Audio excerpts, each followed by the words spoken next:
back again. Hi, baby. Hi, baby. Always the yawns. You save your yawns for the live I streams. feel like Let's bring these mics closer it's to our my face. trademark. We didn't get this set up properly before we started, but that's okay. It's just part and parcel for this whole experience of being a lazy parent, you know? Mm-hmm. I feel like we're quite on brand, to I be know, honest. we almost didn't, almost weren't able to do this podcast because of the laziness of the parents. Parent being me in particular. Yeah, you can put it down and then face it towards your face. Here, unscrew this a little, move that a little this, a little that. It's all good. Great. Awesome. Hi, everyone. We're back. Hello. It's me, Masa. It is him, Masa. And her, June. It is and her. I'm her, she. You're still her and she, right? As far as I am aware of, and within my choices, there are they, but I am she. Yeah, if you started asking me to call you them and they and it, I would try. At first, I would think you're joking. I'd be like, are you joking? And then if you're like, no, I'm serious, then I would try, but it would be really, really hard. I would be okay with you struggling. If Yeah? that's really how I had chosen to live my life. You would accept it? I would accept your struggle. Okay, great. That's the kind of give and take that I appreciate. Ooh. Well, Yeah. Oh, what were you gonna say? No, go on. I was just gonna say Happy Wednesday. Happy Wednesday. We almost weren't able to do this podcast because the internet stopped working today. As I was in the middle of a guitar lesson, the internet just cut out. Poop, and I was like, oh, that's weird. Maybe our Wi-Fi router is having a weird time. I was like looking into it and trying to figure out what it is and reset the router, like totally reset the router, gave it a new, name and password and dug out all of the old papers from our internet provider and looking through all of them, trying to figure out what it is. And finally I called the NTT, which is, the big internet provider, I guess what they're called. And they're like, oh, yes, there's nothing wrong with the internet connection in your area. It seems that you have missed a payment. I was like, and exactly as she was saying that, I looked over and there was this one, it's called, I don't know what else to call postcard. No, and I was like, whoa, what's this? Oh, it's from NTT. And I opened it up. It's like, please pay before this date or internet will be shut off in dun dun dun. It's like February 3rd. I'm like, that's today. Yeah. So thankfully I figured that out, paid the bill, and now we're back up and running. So there's a lazy parent for you. Totally dropped the ball on that one. Sorry, world. I don't think the world even knows. Yeah. Or minds or cares. It's more cares. Junior who was just like, what's going on, Dad? What are you doing? I'm like, well, I'm trying to get the internet running because he's like, how about we just not have the internet? I was like, yeah, that's fine, except that a lot of our work happens online, and so if we don't have the internet, we might run into some trouble. He was like, oh, okay. Sweet guy. So, what are the highs and lows of your... Should we make it week? Day. Highs and lows of today. Why not? Okay. Makes it easier to think about. Sure. You want to go first? Sure. My low was just being really frustrated about the internet not working. My high was when the internet started working. Super simple. Super, super simple. How about you? Well, my high was that starting this week, you and I are trying something new, trying to give each other at least a day off in the week, and today was my day off, so that was super nice. My low, it's not necessarily today, but yesterday when I was working, I was, sometimes when I have these, like, different meetings, I only get, like, a couple of minutes or 30 minutes in between each one to, like, go to the bathroom and, get a cup of water or something like that, or eat dinner sometimes. So I was rushing around and I ran upstairs and I was maneuvering around the, highly highly sophisticated maneuver, which is just taking a right around the edge of the bed. Oh no. And Oh I no. didn't graze my knee, sorry. I hit my knee just straight on the edge of the bed frame, and that was pretty bad. And already my knee hurt pretty bad, but then, I did it again You in the did it exact same again. place. So my knee Oh is no. We need to really, get some padding for that corner then for you. well, then I'll Some never learn my or lesson. some knee pads. Yeah, so my knee really, it pretty hurts pretty Oh, I'm bad. sorry, baby. That's That's good. not I was resting fun. it today, and then I was laying down pretty much all Mhm. day, and then it got stiff and hurt. So I don't know what to do with it, to be honest. Just let it heal, I Yeah. guess. Yeah. Go easy on it. Go easy on Mm. it.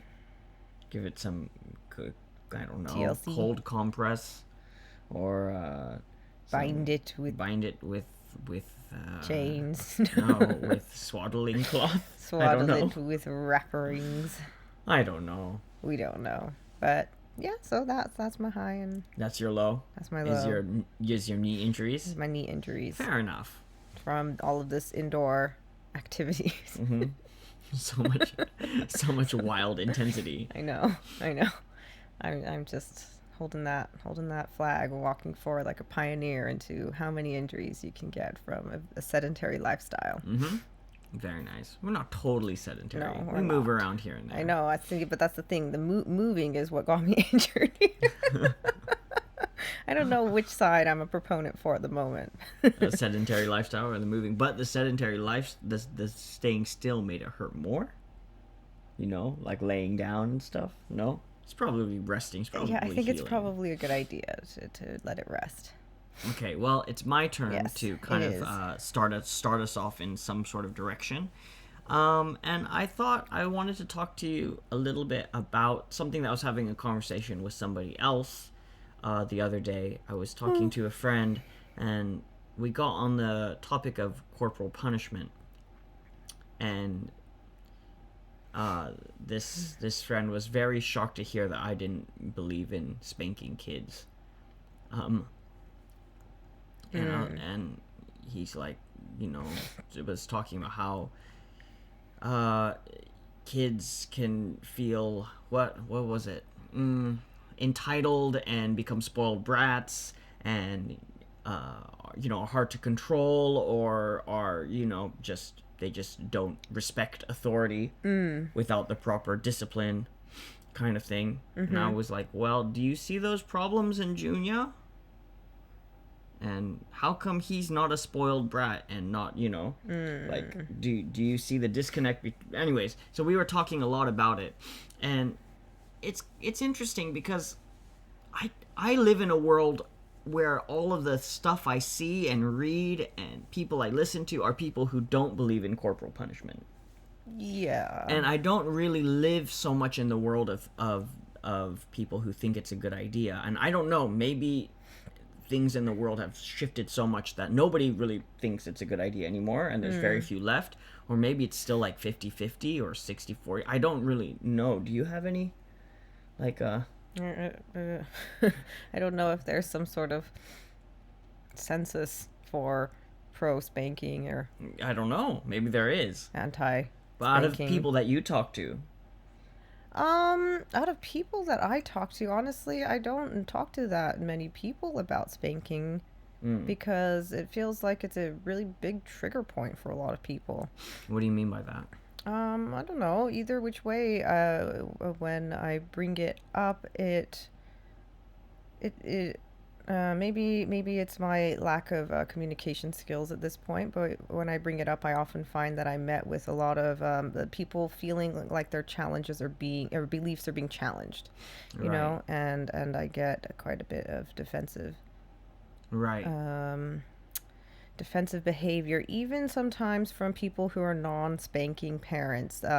Even just talking about it sometimes brings out the very angry, judgmental side, and a damn them, how ignorant type Hmm. of a reaction. And so, I wouldn't say that I actually talk to it about with that many people, Hmm. or if I do, maybe bit. Yeah, maybe I don't that much. Yeah, well, I mean, you and I were both spanked as kids, right? Mm-hmm. We grew up with a lot of corporal punishment. I remember bonks on the head, spanking paddles, slaps on the hand, Yeah. washing your mouth out with soap, standing against the wall. Uh-huh. What else? Do I you remember? remember rulers, slapped on the head, yeah, wooden paddles, belts. I don't remember belts so much, but I think when I was around the age where I was old enough for, maybe they just did it to everyone. I don't know, but by the time I got to the belt age, the spankings kind of died down for me at a certain point. Standing against the wall, though, there was a lot of standing against the wall. I have lots of memories of my nose against the wall. What a weird one. I mean, I guess that's not corporal punishment, but it's almost just as bad. I feel because it's a humiliation tactic. Yeah, it's a humiliation tactic, and it's kind of like an abandonment type of a sever connection, leave you alone type of a thing. It's a go to your room type of a punishment, which is like a withholding love. But go to your room is very different than standing against the wall, because standing against the wall is like, I mean, most of the times when I stood against the wall, there were other people around to see you stand against the wall.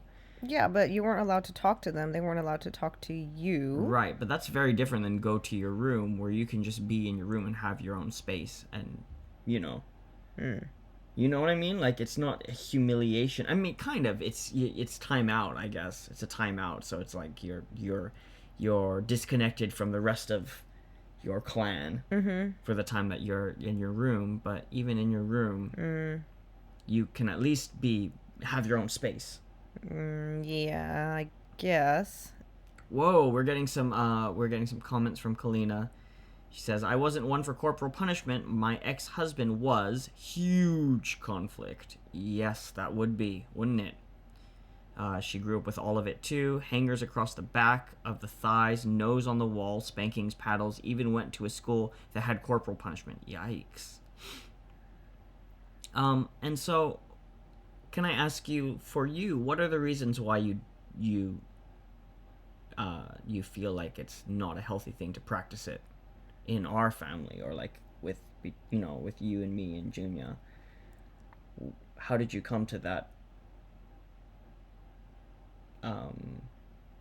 decision or conclusion that you wouldn't do that with your kids or your kid? Well,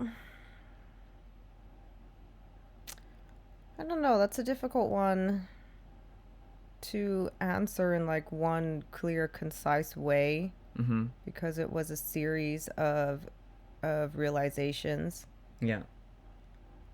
But pretty much from the beginning, even before I guess Junior was born, I kind of knew and decided that if I'd ever, or when Junior was born, that I wouldn't use corporal punishment, because I had already, read some of the research on the type of damage it does to your brain, your prefrontal cortex, when it's still developing, to send those sort of violent signals to a young human.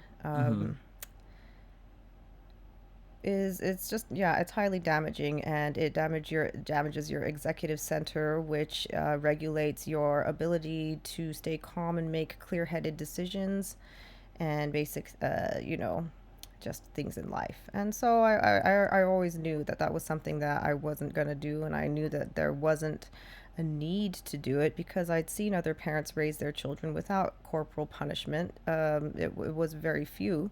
But I guess maybe the first moment that I realized, for me, more consciously than subtly, was when I was visiting a friend, and Junior was like 6 months old at the time. And the friend asked me, he's like, "Oh, how old's your son now?" And I said, "Oh, he's 6 months old." And he said, "Oh, great, he's 6 months. So now you can start punishing him, or like spanking him." And Scary. yeah, and immediately in my mind, I was like, "What? I'm slightly frightened. Now I can start? Like, oh, Yeah, yay, like, oh, congratulations. Now they're goody. old enough to, now you can unleash your fury on them to control behavior." And that's immediately when I was like, "Oh, I mean, yeah, that's not happen. That's no. No, that's a Sorry." no. That's a hard no. Sorry, pal. Um, but regardless, there were times when I was at home with Junior. I don't remember when it was, but there was, um, oh God, how many months old was he? He wasn't 1 year old yet. He was older than 6, but Older than 6 months. 6 months old. Mm-hmm. And I was home alone with him, and I just remember that I was having a really hard time. In retrospect, I was dealing with postpartum depression, but at the time I didn't know what was wrong with me, and he was being who he is. He's just a young child demanding presence and so much more of me than I was able to provide in that moment. And I remember being so frustrated and so angry, and he just wouldn't disengage from me. Mm-hmm. He wouldn't give you your space. He wouldn't give me my space to take a breath and get my center. So I remember I just hit the table really hard in front of him, and his eyes just like shot up to mine. Like he was so shocked, and he was so horrified. And something I saw, like a just something so delicate, broke, like his trust that I was 100% a safe place for him kind of broke. And I saw that, and I was like, oh, this is not okay. And there was another time that I've talked about in another documentary that I made with a friend about mothers who deal with postpartum depression. And I was home with Junior, and we were playing around, and he bit me really hard, like really hard on my shoulder. And I just saw white. Like I went, like my whole vision went white, and I couldn't see anything. My brain just like went into panic, trauma, reactive mode, and I just hit him so hard in just a reaction to get him off of me. It wasn't like I was hitting him to attack him. It was like kind of like I put my hand on him and threw him down in a way. Mm-hmm. But it ended up like hitting him. And then right then Masa came home from work, and I broke down crying. Yeah, I just found the mess. I was like, what is happening in this house? June was crying, Junior was crying. It was No, like, that was the scary thing, is that Junior, he didn't cry at all. He was just stunned. oh, maybe I'm thinking of the other time where I was- came home and you were food poisoned, and Junior was crying and you were on the floor. Oh, yeah, that's a totally different situation. Another traumatic entry into the house. I'm just Yeah. like, what the hell is happening in here? Yeah. So how do you feel about you personally? And like both of us have received our share of corporal punishment. I have to say, and I always feel like I have to say this, like not as much as my older siblings did, for sure. And so I've never felt like I had a right to complain about it, because I know that there's other people out there that are, that I grew up with that had it much worse than me. But still, I think had my fair share of it. How do you think it's affected you now? Like, you talk about the trauma and the brain, the prefrontal cortex not developing. Do you spot any of that? Are you able to track any of that in your own life now? Yeah, definitely. Because a lot of times that leads to highly addictive behaviors, and kind of harder to regulate emotions. Probably not as much now, because I feel like I've been doing a lot of work on it, especially since Junior was born. It's been about 6 years or so. And I have to say that probably a lot of these dormant type of feelings or reactions that I'd kept hidden away, they don't come up unless you're faced with a similar situation again. And there's nothing like having a kid to bring that up. Right, to dig it all back up again. For me. And so in retrospect, I can see how it really did affect me. in a lot of ways. But I kind of have gotten to a place in my life now where I can accept it and see it as both a tragedy to my childlike innocence as well as a huge gift to know what the effects of it are in me, and also that there is a completely different path and a different avenue with which you can raise your kids, and that's Right. one of respect and communication. Right. It feels to me like if you do go down that road of punishing your kids, I feel like it's not just corporal punishment for me. It's just the idea, the concept of punishment. Um, you've done something wrong and you must be punished for it. Because I love you, I need to show you that there are consequences to your actions, and so I will create artificial consequences by punishing you. Or like, right? Kind of like that whole system. Once you get into it, it's really hard to find a way out of it. It takes a lot of work to back out of it, because once your once your brain is wired that way, like, oh, I do these things so I don't get punished.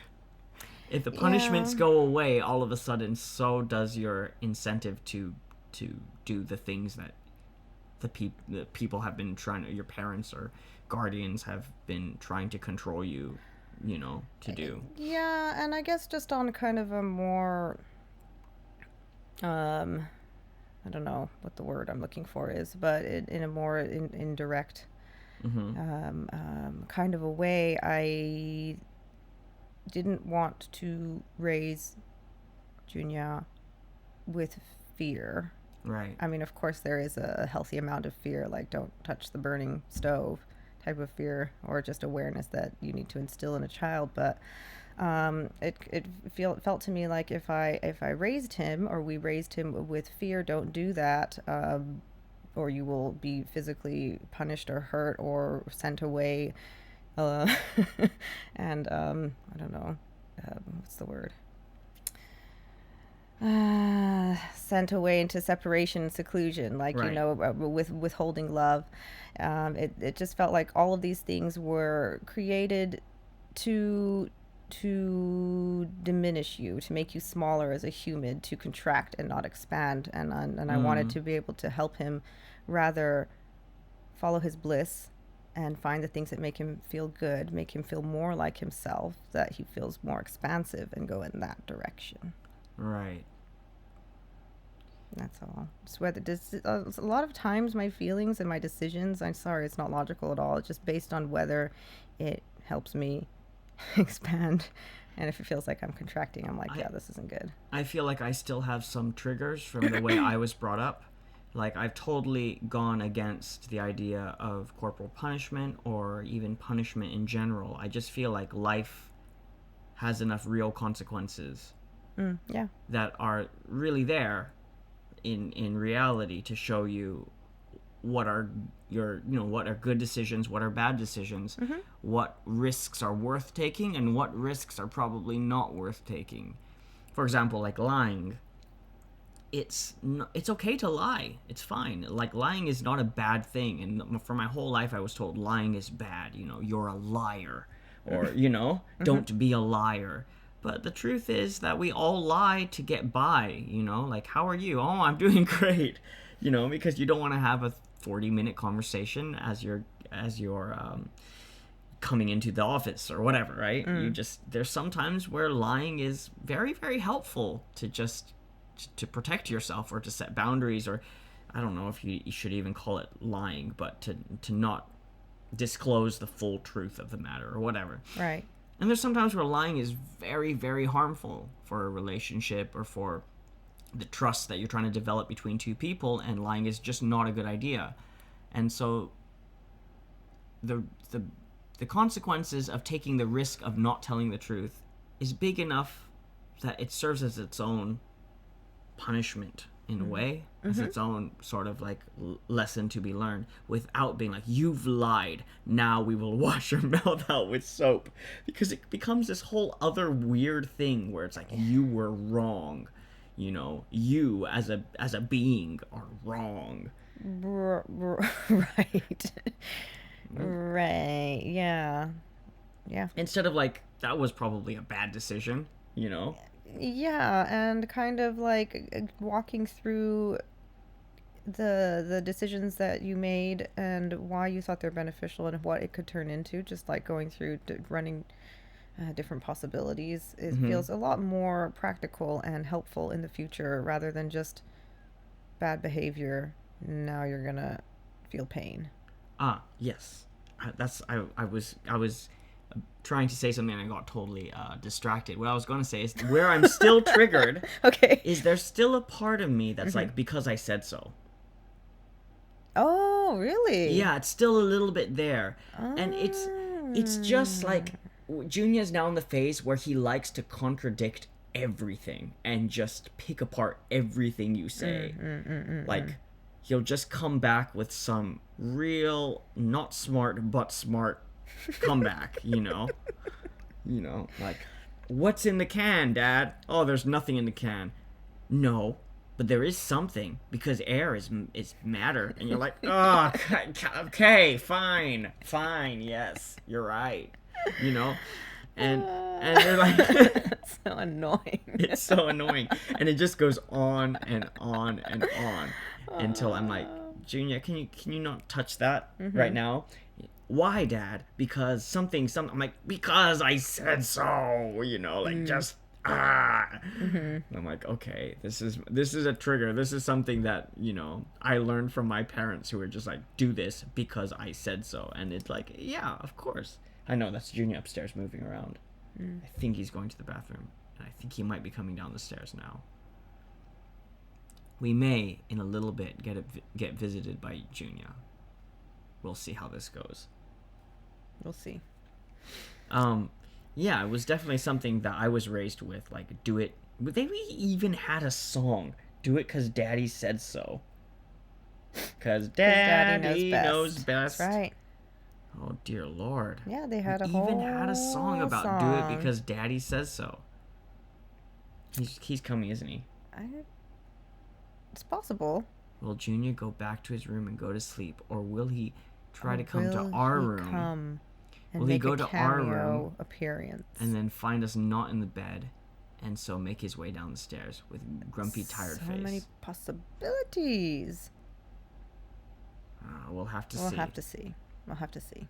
Anyways, that's still kind of in me. Just the sort of, my natural instinct is not to patiently and lovingly explain. I think once I've been worn down, I get frustrated. Well. I want to be like, because I said so. Like, that's why. You know, I don't need to give you an explanation why. Oh, yeah. Definitely, I understand that feeling. Definitely relatable. Because sometimes it's just tiring. It really is because it's constant. And as much as I want to support the curiosity, sometimes I just want him to be like, "Can you please trust me? I am juggling a few more things than you are, and I'm a little bit tired from all of these balls that I'm trying to juggle with both my hands and keeping an eye on this and then you and listening, and it's a lot of sensory overload sometimes, to be honest." It is, and sometimes my mind goes into like you know, is it Charlie Brown where all the adults sound like I don't know. I think it is. But anyways, there's a cartoon where all the adults sound like they're talking, like all the kids can talk to each other, but all the adults sound like That's how sometimes Junior sounds to me. When I've heard him too much, I just hear and I'm just like, turns into white I cannot noise. process any more of these words. I don't know what they mean anymore. Yeah, that happens sometimes. Oh, sorry, big guy. No, it's okay. You know, because honestly, for me, I feel like it is also an important experience for him to understand the limitations of us as his parents, and you know, and after a while, giving everything on a silver platter makes a lazy bird. He needs to go out to learn to hunt for answers himself as well. So is that ultimately the gift that our parents gave us? Is the first-hand experience of people aren't perfect. Yeah, it depends on how you decide to place meaning on Right. all of those events. That's completely up to you. Because I guess what I'm juggling in my mind right now or thinking about is the whole idea of, okay, spanking is not, corporal punishment is not necessarily what I consider to be the most positive, or I don't even want to say right or wrong, but just for me personally, it doesn't seem like the most healthy, positive way to help your child develop discipline or self-control or decision-making skills. However, that being said, I for me myself, I was in a position where I was punished like that. So were you, and so were many others, and I don't necessarily always see the negative fruits of it.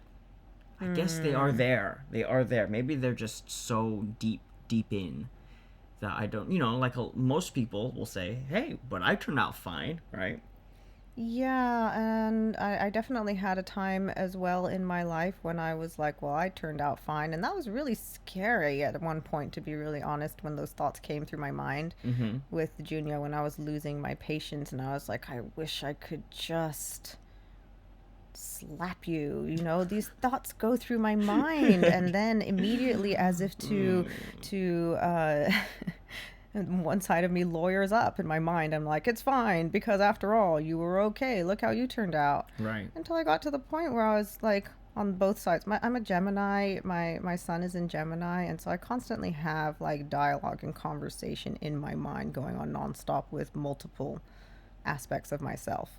And so there was another side of me that was said pretty much to the extent of, well, if you grew up and you're okay, then why are you now trying to justify it being okay to inflict violence on someone else? Right. Are you really okay? Right. Interesting. Yeah, and so that was the beginning of like really digging deep into some layers. It's not like those thoughts never came up for me, and I think that was me actively having to unlearn so much of what I'd buried or tried to pretend didn't affect me. Right. So it's like if you're really unaffected and came out unscathed from the corporal punishment you received, then why do you feel a trigger to hit a child? Right? Is that what you're saying? Like, why is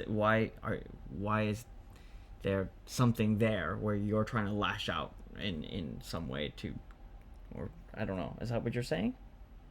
Well, yeah, I guess sort of, but like, why am I trying to rationalize being violent to another human being? Right. If I'm not gonna do that, say as an adult, Right. like slap another. Well, let's be fair. If adult did things to you that a kid does to you, you might just slap them. You might. If they hit you really and kicked depends on you their and size. punched you and you told them to stop and they kept doing it. They bit you and they, I would try. smashed I your would. things. I would say no and slowly back away. His first. No, the 12th thing you learned in jujitsu. I might just smack them. And I would give him warning. I'd be like, hey, if you keep doing that, we're gonna have a problem, you and me. Thank God kids are small, because they do enough damage even in their small squishy size. The amount of headbutts and elbows and knees to the groin I've received. yeah. I don't know. I guess for me, my thought process about corporal punishment was really, really simple. It was just, we try to teach kids not to hurt each other or hit each other. We teach them not to snatch. We teach them to play nicely and all these things. But then if we turn around and then hit them or we snatch from them, then it doesn't make any sense. And then on top of it, to tell a child you love them and you care for them and that's why you're hitting them, creates some Yeah. really conflicted inner vibes, man.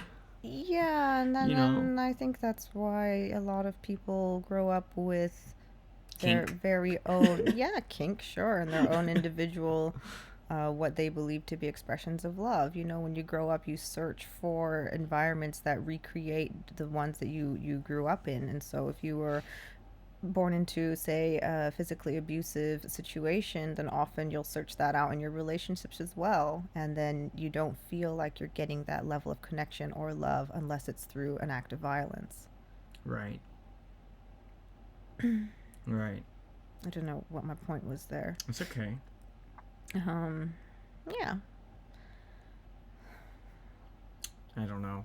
I feel like more and more of the parents and parenting is shifting towards um, non-corporal punishment, and I think most parents, I feel like even most parents that do use corporal punishment don't Mm. feel great about it. That's my feeling. I could be wrong about it, but Right. I mean, I know that talking to my dad, he he it's like it's weird when I talk to him about it. It's like he goes back and forth between two different sides of him. One that's like it's bad, it's wrong, it's not good. And then the other side is but, you know, Mm. but if sometimes if you need to, then you need to. Need Kind of it's kind of weird. It's almost like it's just built in to where it's really hard for it to be a full stop like it's not a good thing. We probably shouldn't have done it.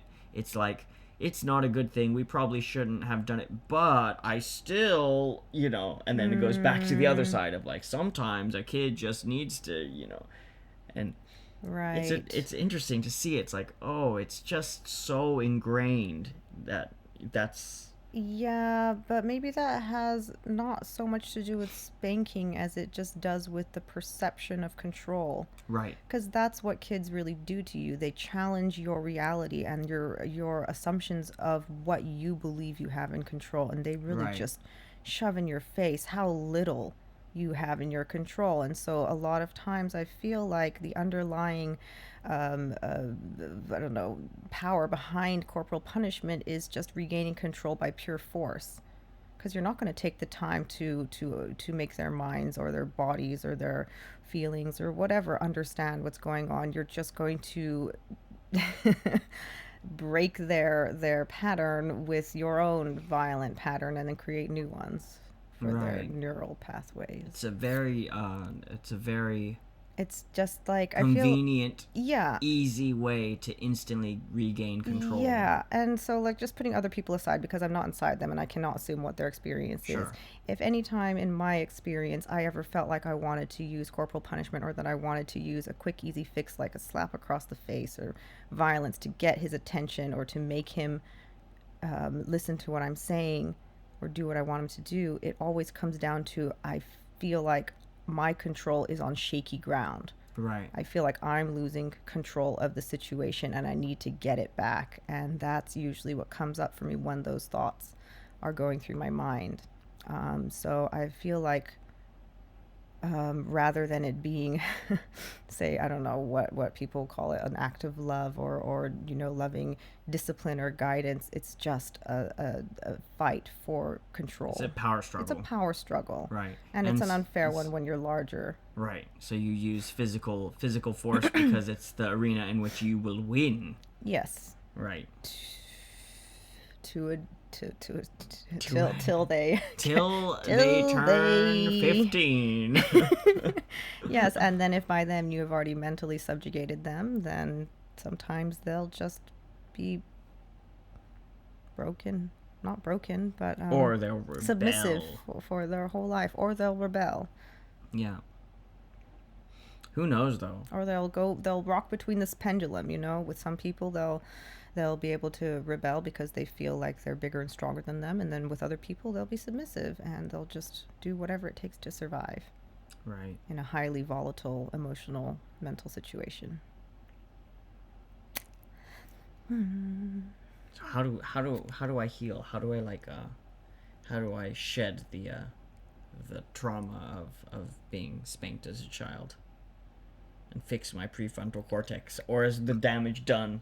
No. And it's not. No, definitely not. I mean, sure, if you decide it's done, it is done. But neuroplasticity is just a magical thing. You can change your neural pathways in your brain. It's not new. I still definitely struggle to like with the balance of sort of letting Junior be Junior and trying to control the situation. It's definitely a struggle for me. Like I'm aware of it sometimes. A lot of times I'm aware of it, and other times I just go into autopilot. And I think my autopilot, sad to say, is to try to control the situation. You know, because it's just like things that annoy me. It's true. Like today, he ate his cupcake or his muffin by the heater, and then he just drops like so many crumbs, okay, all along the floor. And then I give him a plate, so he's eating over the plate, but somehow more crumbs end up on the floor than on the plate, of course. But a lot of crumbs on the plate. Then he takes his plate and then he carries it sideways to the sink. So all the crumbs that were on the plate end up on the floor too. And I was just like, oh. Yeah, he's a special And kid. I'm like, I know in that moment I made him feel bad just by my reaction to it, you know? Yes. Like I made him feel like he did something wrong. And I'm like, oh, I don't want to react this way. And I want to have the patience and the patience and the love and the compassion to be like, it's okay, you know, hey, you know, this happens, let's just clean it up together or whatever. But, you know, it's like 3 minutes before we need to get our clothes on and get going to catch the bus, and so it's like, you know, these things happen in these like moments where you have like 5 minutes left, and then this thing happens, and then you're like, let me just force my way through this situation. I don't have the time to like lovingly sort this out. I just grab a broom and grab a dustpan, sweep up the mess, throw it in the bin, keep going, you know. And I feel like that's when I not resort, but kind of like revert back into just like control the situation, get your clothes on, you know, get your shoes on, let's get out the door kind of thing, instead of, I don't know, having a more patient approach where he's part of the conversation of how we're moving through the day, you know. Well, I think in all things it always comes back to just very basic and daily practice of coming back to exactly what reality is. It only bothers you or triggers you because there's an expectation inside of you that by now he should know better. He's coordinated. He shouldn't be making this mess. And so there's this expectation that is far from the reality of him eating like an absolute savage. And I totally agree with you there. He's so savage. He's such a messy eater. It's amazing. It's miraculous. Like, I don't even know how so much food ends up all over, like food confetti. Yeah, I mean, I was brought up like, you know, no elbows on the table. Yeah. You know, you don't ever reach. You say, please pass the potatoes or whatever. Like, you have to keep your voice down at a certain volume, and like prefer the adults, if they're having a conversation, then you need to be quiet, kind of thing, not interrupt. All of these kind of things, you know, you have to eat everything on your plate. Say, may I be excused after you're done, like all of those kind of things. And we don't practice any of those things in this house. Like, Junior's jumping around, he eats a bite, and then he dances around the floor and jumps on the couch, and then he comes back and stands on his chair and does a little dance on the chair. Then he puts his knees on the table, climbs up onto the table to reach for a tissue, and then and then as his knee is coming back down, it hits his plate, and the plate falls on the floor, and all of his food goes on the floor, and we're like, hey. All of these are true. All of these stresses things are me true. out so much. Sometimes I have to like look away. I'm like, okay, I'm just gonna look away. Well, see, I guess that might bother me if I knew that he couldn't or wasn't capable of eating properly, but I know that he is because he's totally fine at school. He doesn't jump around and dance around, do any of all that stuff. Um,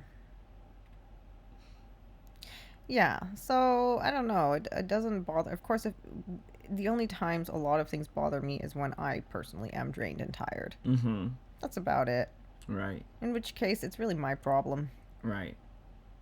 And we're allowed to have problems. We're allowed to have problems. It's okay. That's okay. You know, guys, I am a proponent of problems. You know why? Why? Problems being about solutions. And then when you have solutions, you can move on to better, higher level problems. Better quality better problems. Quality problems with better quality answers. And then you can move on to the next problem. Yeah, I suppose so. I guess that's what it really comes down to, even with Junior, though, because everything that we've isolated as a specific problem, we've come up with a solution for. You know what I mean? Like, anything that we've actually taken the time and the effort to sit down together as a family and talk through as like, okay, this is an area where we're running up against some roadblocks on a consistent kind of a consistent basis. We're coming against this problem. What shall we do with it? We always come to a solution together, whether it was the shower, shower schedule of Junior, like, just running out the clock before he took his shower. Right. And then we just talk about it. Now it's not a problem anymore. Now he just does it because he understands there's a system and there's like, there's kind of, he knows the parameters in which to play. Yeah. Same as like bedtime. Before we used to have this sort of weird thing where he'd try to keep us in the room for as long as possible, and it'd just be like this weird tug of war of like, is it okay to leave now? And then he keeps trying to pull you back in, or and then we were like, trying to lay down with him, put him to sleep, and be like, be quiet, lay down, go to sleep. And then we addressed it as a problem, and we came up with a solution that since that point hasn't been a problem anymore. So I guess it really comes down to that too, like as far as the just focus, the messy eating and stuff, that it just comes down to us addressing it as like a thing, and then coming up with a realistic solution for it. That's true. I mean, the problem is that he likes to eat in front of the heater. But he doesn't like to eat. He doesn't eat necessarily very, how do you say, civilized. Like, he doesn't eat very cleanly. So excuse me. No, he does not. So yeah, maybe we just make an agreement that he cleans up the mess that he makes if he wants to eat in front of the heater. Yeah. Then we'll have to take the time and patience to teach him how to clean it, so it's actually clean, not so that he cleans it and then we clean it. Yeah. That seems to happen a lot too, where it's like, you do it and then he does it and we're like, all right, now we do it. Yeah, that kind of stuff you just gotta teach him. Yeah. It takes patience, it takes time. It does take a lot of patience and a lot of time, and it does take having a standard too. Yeah, I suppose whatever so. that is for you. You know, even for what you say is okay for what he cleaned up. If you want him to have a higher standard, then you have to see him through and support him through and like take him to the end and say, this is done, now you're done. Right. As opposed to him just wiping something and spreading the mess and then you being like, fine, now I'll take over. That just teaches him that's the standard for him. Because honestly, I think parents are like invisible. Like, what we do is kind of invisible to Junior. We're just kind of like these beings that float around and give him what he needs: food, clothing, attention. And then sometimes we're just not giving attention, but he can't see that it's because our attention is on other things like making the food that magically appears. Yeah, maybe gratitude is not a instinctual, inborn quality or trait. Maybe it has to be learned. You're not born like, oh, I'm so thankful for you, Mom, feeding me from your own body. No. Thanks, Mom. That takes like another level of awareness and just development as a human being in order to get to the level of like what would it be called? I suppose reciprocal love. Mm. Um, yeah. People Yeah. say babies are so full of love and all that, but it's really not true. They're full of love for themselves. Yeah, I don't know, even know if they're loving themselves. They're just like pure beingness. yeah, they're just pure beingness, Yeah. and that's fine, and that's great. But the empathy and things I feel often are taught. Yeah, I mean, I feel like empathy, even with Junior at this age, most of his empathy is like, you're sad. That makes it a harder time for me to exist in this world. Are you okay? You know what I mean? It's not necessarily Yeah. like, oh, are you truly are you okay? You know? Uh-huh. It's kind of like, I'd rather you not be not okay. Can you Right, be okay? right, Like, right, right. Yeah. this is not so fun when you're not okay. Yeah, it's true. It's true. Mm. I don't know how we got off It's okay. so far off the We always topic. get off topic. It's our style, guys. Pretty much, in summation, I'm I I'm not a fan of spanking. You know, it doesn't make me feel good to do it. It doesn't make. I'm pretty sure it wouldn't make Junior happy or even help him develop more as a human being. To do it. Um, so and also we've found other ways Yeah, to parent where it doesn't take like physical violence and control and subjugation and subordination. right. And Junior has the scars all over his face to prove it. Yes. Right? Yes. That's a big part of how we've chose to parent, Mhm. is that we've made a lot of space for Junior to make his own mistakes. Yeah. And sometimes that takes a real restraint to hold yourself back and watch him like kind of do something that you already see. Like, you already see the future. You know what's going to happen. And you just have to let it happen. You're like, don't Yeah. save the child from the very thing that will teach the child that what you're saying makes sense. Yeah, He has to actually go absolutely. through all the way to the other end. You know, like if you're like, hey, don't jump on that. If you climb on that, that could be dangerous. And then you snatch him away from there. I'm like, I told you not to climb on there. It's Yeah. dangerous. Then the child will forever be like, I didn't seem dangerous. I never fell off of it. Yeah, exactly. And then you stop them from the most important gift, which is learning. Yeah. You know, all of our problems and mistakes and stuff are there, I feel, to help us grow and expand. And it is really hard to, I guess, to put it in a weird way, it's hard to not rob him of those learning experiences just for my own level, just to calm my own level of anxiety, I know. you know? I But, know. and that's. It was funny because I got a lot of people being really freaked out by the way Junya used to walk by himself in Tokyo. Because from a very young age, Junya was walking on his own in Tokyo. Like, we didn't hold his hand. He would walk or run, you know, the streets of Tokyo on his own. I mean, with us, like, we would be walking, but he'd be way in front or way behind. And at 3 years old or 4 years old, people were like, what no, this is, like, oh, your son, your son. I'm like, he's okay, he's gonna be fine. And people, I had a lot of conversations with a lot of parents and people who were just questioning the style of parenting. Like, well, what if he gets hit by a car? It's not okay if he gets hit by a car. Or how are you sure that he's gonna be follow the rules of the road? And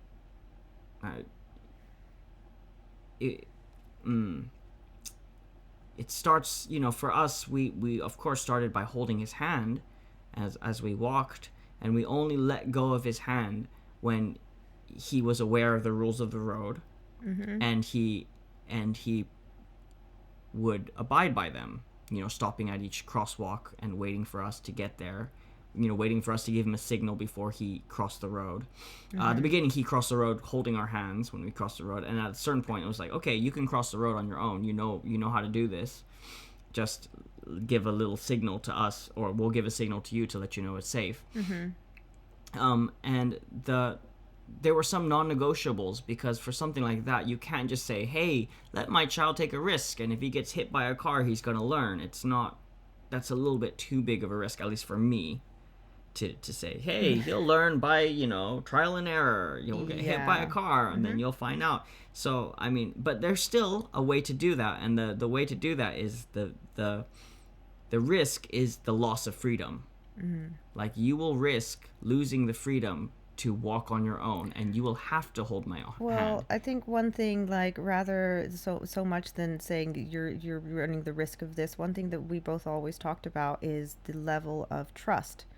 Like, you're going to lose the level of trust that we have, that you can keep yourself safe if you can't follow these rules. And until then, you're free within these parameters of which you are able to be responsible. Yes. Yeah, so we have a lot of conversation about responsibility, freedom, and trust. It's like those three things are really, really a part of a lot of the conversations that we have. The idea of freedom comes with responsibility. As soon as you're responsible, you can have that freedom. If you can't be responsible for it, then then it's best that you don't have the freedom, because they come hand in hand. And that trust builds slowly over time, but breaks very quickly. Yeah. We always talk about our trust tree and how you can spend a long time growing a tree and then take a saw and cut off a limb because it's convenient to build a fire, for some quick energy or whatever. But you can't get that branch back. It has to grow back very, very slowly, if it ever grows back. And so that's a lot of our conversations. And so that was the way we did the road safety with him, was just, you have to hold our hand until you show that you understand the rules of the road and are responsible for keeping them. If at any point we see that you are not keeping the rules of the road, that freedom we revert back to holding hands. Because we cannot trust that you will stay safe and you are responsible for your actions. And so from a very young age, he got it. We've had these conversations from before he probably understood the gravity of it. But, I think it's important to have these conversations before you take away privileges. Right. Yeah, absolutely. Right? Yeah. Because they don't know if they're crossing a boundary or a line or a danger or whatever parameters until you set them. And you say, okay, so now we've seen that you're capable of being aware of this, and so now this is your new freedom. However, if you go beyond here, then it I don't know. Pretty much, yeah. It depends on the situation. I don't know where I was going with that. And Junior, because of it, he's very aware of the road, because he has to be, because he's had that responsibility. He's held that responsibility for a long time. I think we've done, some areas better than others, just because we've taken more time and talked about it. I think anything that we end up talking about and really actually pointing out as a specific thing. Yeah, I think that's one thing also, just, for the people who spank their kids often say, they can say, kids that young don't understand that level of, I don't know, they don't have that level of awareness. They can't understand. You can't wisdom. talk with them about these things. And so you have to revert to, I don't know, corporal punishment. But that's really not true. It just takes a lot of work. A lot of ground laying. You got to lay the framework and put in the time and the constant conversations. This isn't like a one conversation thing. It's constant. It's a daily. You kind of have to live it in order to I suppose reap the, I wouldn't say benefits necessarily, but if you prioritize having a relationship with mutual respect. Then you have to do the hard work. That's all I'm saying. Yeah, right. And and just Junior already understanding the idea of trust and nurturing trust is, I think it's really, really powerful, because even at this age, he kind of understands the value of it, you know. And I feel that goes a long way. I mean, I've told him, I talked to him the other day about it. I was like, Junior, you know, when I was your age, I had a fascination for very dangerous things, like anything sharp, anything that would, you know, cut things or smash things, you know, hammers and saws and sharp tools.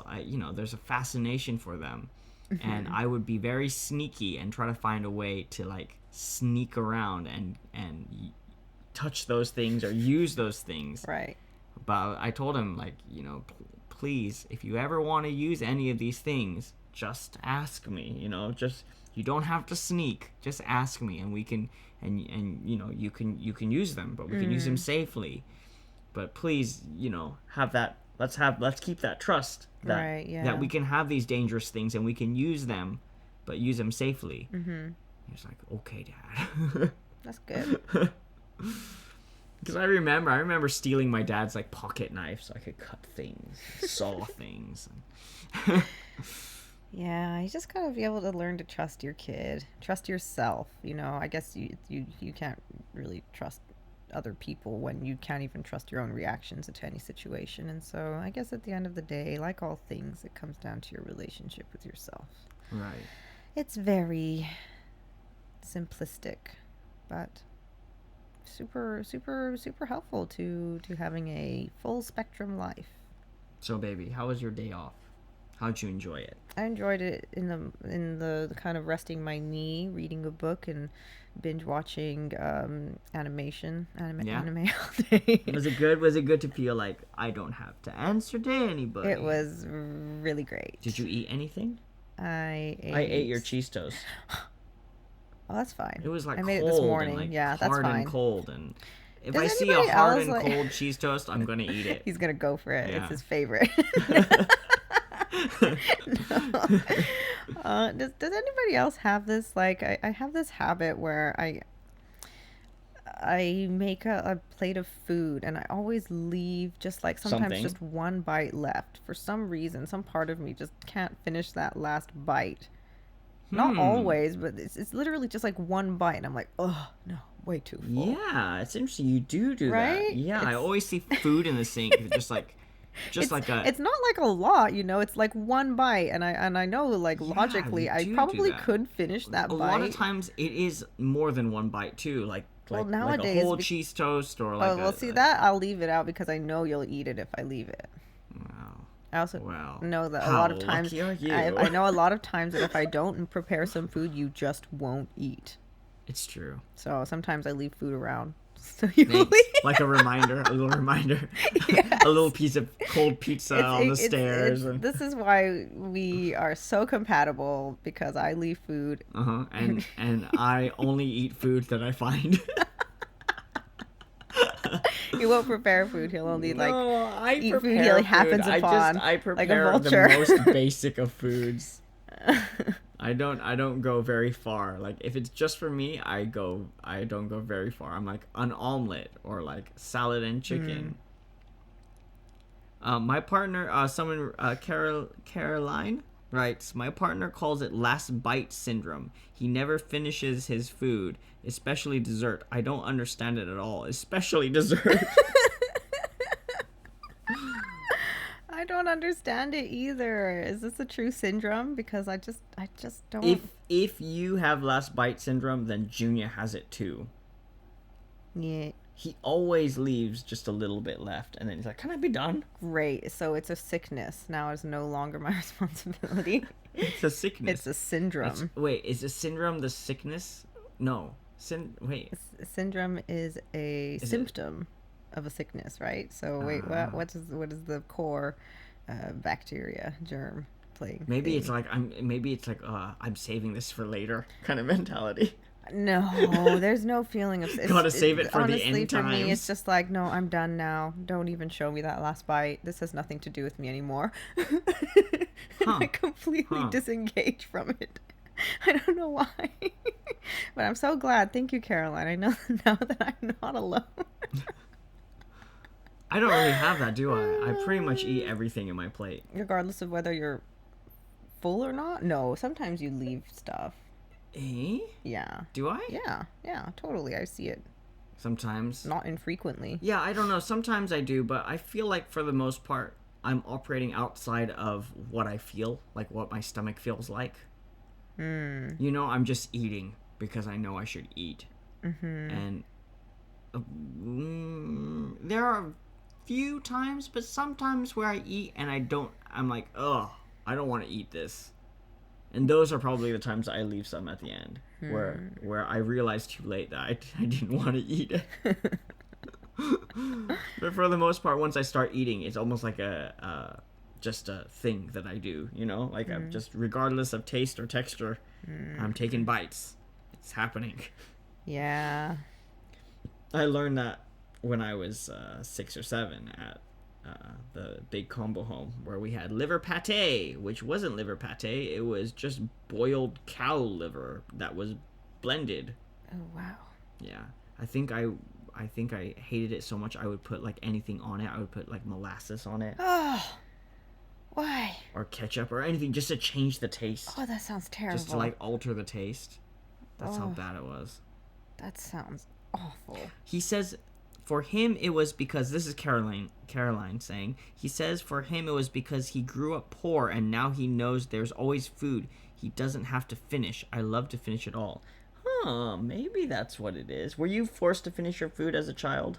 Yeah, of course. That was Right? definitely part of my upbringing. Actually, now that you bring that up, it might have something to do with it. Is it but like it's not that. Is it like I'm free? I don't have to eat this last bite. Yeah, I remember. So the first time I had an experience in that, I was going on a date with this guy, and I was still super young. So he took me to McDonald's, and I was trying to finish everything. McDonald's. Yeah, date. it was a McDonald's date, and then we went to see like a movie afterwards. I was trying You to wanted finish to everything. finish everything. And then he was like, you know, you don't have to do that anymore. You can eat as much as you want and stop when you're full, you know, and then it's fine. And I was kind And of the like, light bulb oh, went off. I guess I can.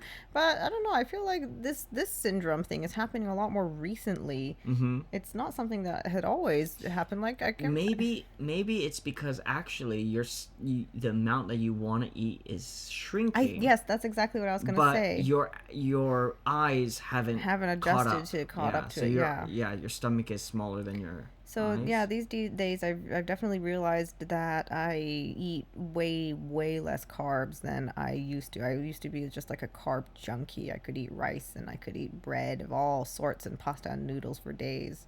But these days I can't eat as much. I just don't. Anyways, I don't know. Sorry. It's okay. Thanks We for can talk- listening, We guys. can talk That's so about sweet. all of these You things. want to talk There's about my diet? My diet. There's no apologies. I'm just like, thanks for listening. I don't know who this is interesting to, except for myself. You know, sometimes you just want another voice to listen to, so it's okay. Okay, yeah. Well, I can't eat as much rice anymore, so maybe that's what I was thinking. That might be what it is. Just my appetite is not But like as big when as we it were once growing was. up in the big weird way that we grew up Okay. in the family Mm-hmm. or the children of God, whatever you want to call it. I still call it the family. TFI. Everyone calls it TFI these days. That's when you came of age in the TFI days. But we ate so starch heavy. Everything was so starch heavy. Like it was like spaghetti noodles with something on it, you know. That's because or that's what would last. rice, lots of rice, and spaghetti noodles, and rice and spaghetti noodles. There's anything that could last in the pantry for months, or freeze. Yeah. That's all. And you we'd know? have anemic salads. I mean, actually, how I grew up was the food was a lot better than most places. That other people growing up, we put a premium on good food. But even then, our salads were like iceberg lettuce and cucumbers and tomatoes. And now that I think about it, I'm like, why did we put tomatoes in our salad? It just makes everything soggy and go bad so fast. Right? When you put tomatoes in your salad? Yeah, I guess. I don't know. I don't put tomatoes in my salad. Right? We always put tomatoes in salad. No matter, even when it was winter. Like, winter tomatoes are the worst. Just like these cardboard, spongy tomatoes. Not great. Just turn them into a sauce. No tomatoes in the salad anymore. It's true. We did eat very starchy. Very, very starchy. A lot of, like, curry with mainly rice and some sauce, and you got like 3 pieces of chicken. Yeah, there was not a lot of protein. So I remember like whenever we'd go to like visit my grandparents, she would always take us out to like yakiniku, like Korean barbecue, or shabu shabu, which is where you have like a hot pot with some dashi soup inside, and you put in vegetables and meat, and you kind of swirl it around because it's cooked so thin, and then you get to eat it. Oh, it's the best. I want some shabu shabu right now. Yeah, and what my grandma would always say, I think she knew that we were probably famished. She would always say whenever she would take us to these restaurants, she's like, don't waste that space in your stomach with rice. Just eat as much meat as you want. Oh, so sweet. She's so sweet. So sweet. I think she she did her knew. best. She knew. She might have known, huh? She probably knew that it was very rare that we would ever get to do these things. So. Yeah, I remember getting like lessons about like when you eat with other people and they take you out to eat, don't stuff your face like you're starving.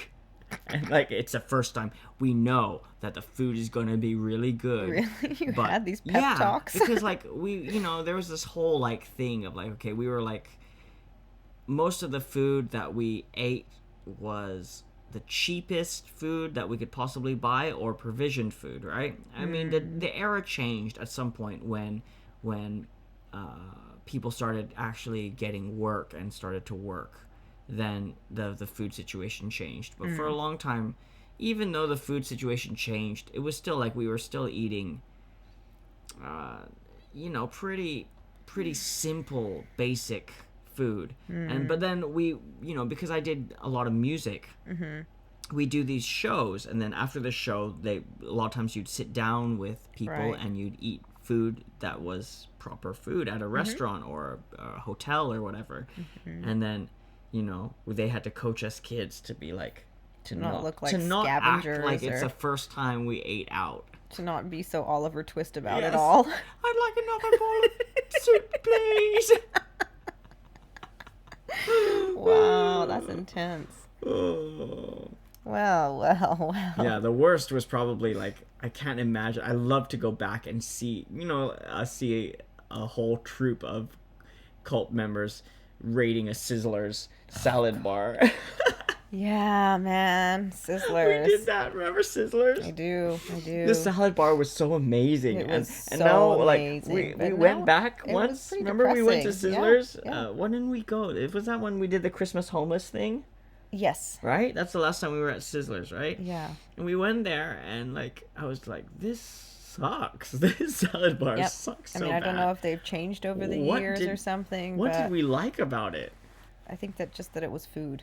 It was food, and you could choose what food you ate. Yeah, you could choose how much, and there was always the little tubs for like jelly. And now fruit. that I taste it, it was pretty terrible jelly, but it was jelly, It was jelly. Oh. Yeah. Different times, man. Different times. We should have just one. Should go on a food tour to all of the old restaurants that we used to get to eat at as kids. Oh, really? Mainly McDonald's. Yeah. For me. McDonald's and Sizzlers. No, Sizzlers was very rare. Oh, what about very, Size very Area? special. Size Area was later on in life. Size Area, I would have to say, I was already like 18, 17. Oh, wow. Yeah, okay. It came later for me, Size Area. A lot of McDonald's. What else? Hokaben. Really? Yeah, Wow. sometimes for like, So Hokaben was when you were on a mission, though. It was like, we're going to we're gonna go do something, so let's get hook up in. I don't know what else. Pretty much McDonald's. McDonald's. It was amazing for how much the family was into, you know, eat right, sleep right, exercise. I think that was your cheat day thing, McDonald's. Yeah, it was just the cheapest thing you could cheap. eat. It was so cheap and very flavorful. We used to do this thing where we'd go to McDonald's and we'd order like 100 burgers, just like regular burgers. But then we'd buy like the cheese and the tomatoes and different things, like other things, and we'd bring them all back home and create burgers out of the McDonald's burgers. Yeah, we did those too, and we also did like Subway night, where we just get tons and tons of Subway loaves of bread, like French bread, and you know, meat and vegetables and cheese, and everybody make their own Subways. And it was just glorious. It was just like so revolutionary. It was the heralding of a dawn of a new age of food that wasn't given to us because it was past its expiration date. I remember when I was working at the kindergarten in Tokyo. I told one of my colleagues about our McDonald's meals, and he was like, "Oh my God, I know what I'm doing tonight." He came back the next day. He's like, "Oh, I ate so many burgers. Wow. So glad to share the wisdom. Yeah, he was so kando. He was so impressed with the creativity, because like I guess he has a kid, and his like go-to thing, his lazy meal with his kid, is hot dog party. It's hot dog party day. It's like, what's hot dog party? It's where we eat hot dogs for dinner.